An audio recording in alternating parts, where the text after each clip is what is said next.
Salam sejahtera, saya Wiwinta Vera Anak Konsen, nombor metrik 283566. Pada hari ini saya ingin membentangkan tugasan Perbankan Malaysia iaitu hala tuju dan cabaran pengurusan kewangan di Malaysia. Pengenalan.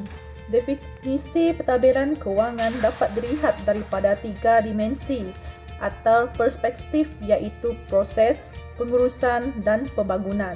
Dimensi proses menjelaskan yang pentadbiran kewangan ditafsirkan sebagai pecahan aktiviti-aktiviti yang berkesinambungan dan mempunyai matlamat yang sealiran dan akan berurang-urang mengikut tempoh tertentu. Sekiranya definisi tradisi pentadbiran kewangan menurut Adlerfer diambil sebagai contoh yang menyatakan tentang proses yang bermula dengan aktiviti pengenaan cukai sehingga aktiviti memberajakan ringgit terakhir hasil daripada pungutan cukai itu. Dimensi ini agak lurus kerana ia tidak menghubungkan pentadbiran kewangan dengan aspek-aspek yang lain seperti kawalan ekonomi dan perancangan strategik. Sejarah pengurusan kewangan. Sejak abad 19 dan 20 di bawah sistem Residence, negeri-negeri Melayu bersekutu telah diurus dan ditadbir dengan sistem beraja yang mempunyai undang-undang dan kawalan kewangan sendiri dalam setiap negeri. Residen pada masa itu berperanan sebagai penasihat, pengurus, mengutip dan mengawal sistem kewangan dikendali sebagai bendahara serta penguatkuasa tempatan, penghuru dan ketua kampung ditugaskan untuk mengutip cukai. Semua permohonan belanjawan akan dihantar kepada Gubernur Negeri-Negeri Selat oleh Residen untuk persetujuan. Laporan belanjawan tersebut dihantar ke pejabat Crown Colony di India. Setelah pejabat Crown Colony berpindah ke ibu pejabat di London pada tahun 1897, semua kunci kira-kira negeri bersekutu dihantar ke London untuk dicetak dan dibentangkan dalam laporan tahunan kewangan di Parlimen Britain. Sehingga kini, Perbendaharaan Malaysia menjadi agensi pusat kerajaan yang kekal dengan fungsinya iaitu mengurus dan pembangunan ekonomi negara. Mandat telah dilaksanakan bersama Jabatan Perdana Menteri, khususnya Unit Perancangan Ekonomi dan lain-lain kementerian termasuk Bank Negara. Hubungan kerjasama ini membantu kerajaan dalam menstrukturkan ekonomi negara yang sentiasa dipengaruhi oleh kedudukan kewangan antarabangsa. Teori dan konsep kewangan. Menurut teori ahli 2004, pengurusan kewangan sektor awam boleh juga dikenali sebagai perakanan sektor awam. Pengurusan kewangan sektor awam adalah lebih kepada menguruskan sumber-sumber kewangan berasaskan tata cara dan peraturan dalam negara. Keadaan ini berkait dengan kerana sumber-sumber kewangan umumnya adalah daripada kerajaan pusat yang merupakan amanah untuk dibelanjakan dengan betul. Menurut sumber Ho 2007 dan Intan 2006, dalam model Spiderweb, pengurusan kewangan sektor awam adalah berasaskan kepada 4 dimensi utama iaitu kawalan, kecekapan dan keberkesanan serta nilai. Dimensi pengurusan kewangan negara terbahagi kepada 11 dimensi.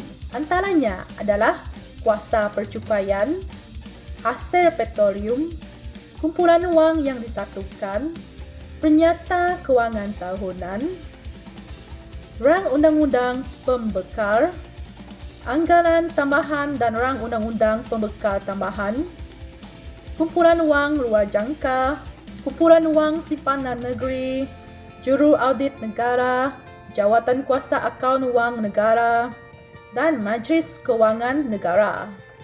Pelaksanaan kewangan di Malaysia dan perbandingan di negara lain ia diselesaikan melalui kuasa pasaran mekanisme harga dan kuasa kerajaan.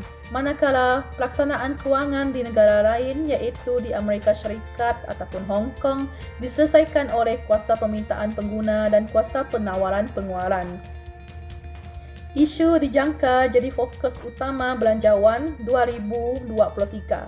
Berdasarkan mesyuarat GGPSC yang diadakan pada 28 Januari 2022, antara isu pelaksanaan GGP yang telah dikenal pasti sepanjang pelaksanaan adalah seperti 1.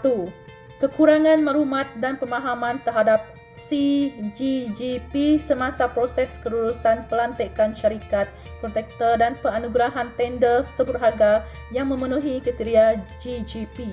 Kekangan ini menjadikan proses perluasan pelaksanaan GGP di agensi kerajaan persekutuan tidak berjalan dengan tepat dan lancar. Program pembangunan kapasiti dan kesedaran umum perlu sentiasa dilaksanakan bagi menyampaikan maklumat dan meningkatkan kepahaman dalam kalangan penjawat awam yang melaksanakan proses perolehan.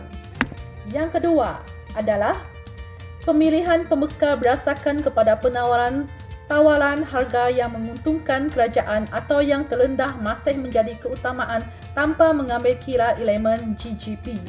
Dalam hal ini, analisis kos kitaran hayat hampir tidak dijadikan sebagai salah satu kriteria permakahan semasa proses perolehan dilaksanakan. Antara faktor yang sering menjadi kekangan adalah keupayaan sumber peruntukan kewangan yang terhad. Yang ketiga adalah kesukaran untuk mendapatkan pembida yang mematuhi kriteria GGP yang ditetapkan dalam keperluan perolehan atau berdaftar dengan skim pengiktirafan My Hijau MAP.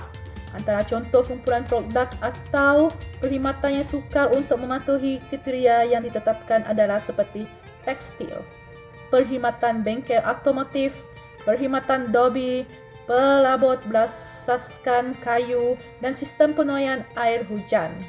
Dan yang keempat adalah tawaran harga bidaan yang tinggi bagi bekalan sesuatu produk atau perkhidmatan yang mematuhi kriteria GGP sehingga ada yang mencapai 100% perbezaan harga berbanding dengan tawaran harga bidaan daripada pembekal yang tidak membekalkan produk atau perkhidmatan mesra alam. Antara contoh kumpulan produk atau perkhidmatan yang berkenaan adalah kenderaan elektrik, produk pembungkusan serta pelabur berasaskan keruri, besi dan plastik. Kekuatan dan kelemahan kewangan Malaysia. Jenis bank atau institusi kewangan. Kekuatan adalah tempoh bayaran balik pinjaman dan ansuran bulanan boleh mengikut kemampuan peminjam. Selain itu, jumlah pinjam boleh disesuaikan dengan keperluan semasa. Manakala kelemahan adalah memerlukan penjamin, memerlukan canggalan dalam bentuk harta atau aset tetap, tertaluk kepada syarat pinjaman dan dikenakan faedah yang tinggi. Selain itu, jenis yang kedua adalah agensi kerajaan. Kekuatan agensi kerajaan adalah memberi pinjaman kepada peniaga yang tidak mempunyai cagaran. Jumlah pinjaman boleh disesuaikan dengan keperluan semasa dan tidak dikenakan faedah. Manakala kelemahan agensi kerajaan adalah persaingan yang sengit, jumlah pinjaman yang terhad menyebabkan syarikat terpaksa membuat pinjaman berulang kali dan tertaluk kepada terma dan syarat. Analisis Kewangan Malaysia. Bahagian Analisa Kewangan BAK bertanggungjawab menjalankan fungsi sokongan siasatan yang berbentuk khidmat analisa kewangan. BAK terdiri daripada pegawai penyiasat kanan yang berpengalaman di dalam penyiasatan kewangan, pernah mendapat latihan dan pendedahan profesional di sektor swasta sebagai jurubank, juruaudit, accountant, selain merupakan ahli penuh dalam badan-badan profesional seperti 1. Malaysian Institute of Account MIA, 2. Malaysian Institute of Certified Public Accounts MICPA, ketiga Association of Certified Chartered Account ACCA, dan yang keempat Chartered Institute of Management Account CIMA, serta memegang pertaurihan kepakalan daripada universiti, institut tempatan, badan antarabangsa seperti 1. Certified Financial Investigator Program CFIP, 2. Association of Certified Anti-Money Laundering Specialists ACAMS, ketiga Association of Certified Fraud Examiner SCFE, keempat Malaysian Institute of Chartered Secretaries and Administrators MAIC SA, dan yang kelima Master in Forensic Accounting and Financial Criminology. Analisis kewangan yang dijalankan meliput aspek pengkhususan berikut. 1. Analisis harta berlebihan di bawah Seksyen 36 ASPRM 2009. Yang kedua, analisis jejak kewangan financial tearing dan pengesanan harta jenayah criminal asset tracking. Ketiga, pengenalpastian hubungan beneficent ownership dalam siasatan terhadap rangkaian jenayah yang kompleks. Dan keempat adalah kajian analisis dokumen kewangan bagi membantu dalam penyediaan keterangan untuk pembuktian siasatan kes, predikat dan pengubahan wang haram. Cadangan penambahbaikan kewangan di Malaysia. Nombor 1 adalah penguatkuasaan pekeliling perolehan hijau kerajaan. Penguatkuasa GGP semasa adalah berdasarkan kepada pelaksanaan perolehan hijau kerajaan yang terkandung di bawah pekeliling perbendaharaan PP, perolehan kerajaan PK, punca kuasa, prinsip dan dasar perolehan negara kerajaan. Yang kedua adalah pemerkasaan pelaksanaan perolehan hijau kerajaan. Manfaat pelaksanaan GGP tidak harus dilihat terhad kepada aspek pemeliharaan alam sekitar sahaja, malah turut melangkumi aspek ekonomi serta sosial. Selain menyumbang kepada pemeliharaan alam sekitar, galakkan penggunaan produk atau perkhidmatan hijau dalam kerajaan mampu menggalakkan pertumbuhan industri tempatan untuk mengeluarkan produk hijau berdasarkan permintaan. Seterusnya, usaha yang ini dapat membudayakan pengguna dan pengeluaran lestari. Dan yang ketiga adalah jangkaan impak. Pasaran hijau akan meluas dengan peningkatan permintaan produk, perkhidmatan dan teknologi hijau dalam kalangan sektor awam. Secara tidak langsung, galakkan pelaksanaan GGP dapat membuka ruang bagi sektor swasta mengembangkan perniagaan yang berkaitan dengan penyediaan produk atau perkhidmatan mesra alam dan mampu mengurangkan impak kepada alam sekitar. Dalam hal ini, industri tempatan akan terdorong untuk menggunakan pakai rubber hijau yang diiktirafkan dalam menghasilkan produk hijau baru. Pelaksanaan GGP bagi kumpulan produk dan perkhidmatan terpilih akan diperkukuh dalam kalangan agensi kerajaan persekutuan melalui penguatkuasa PK, PP khusus bagi GGP. Dan dalam masa yang sama, inisiatif ini akan diperluas kepada kerajaan negeri dan pihak berkuasa tempatan PBT. Usaha ini bukan sahaja memberi impak nilai terbaik dari aspek kewangan tetapi menjurus kepada penggunaan mampan dan lestari. Pelaksanaan GGP adalah selari dengan komitmen yang dinyatakan oleh Malaysia untuk mengurangkan tahap pelepasan GHG sebanyak 45% berbanding KDNK menjelang tahun 2030.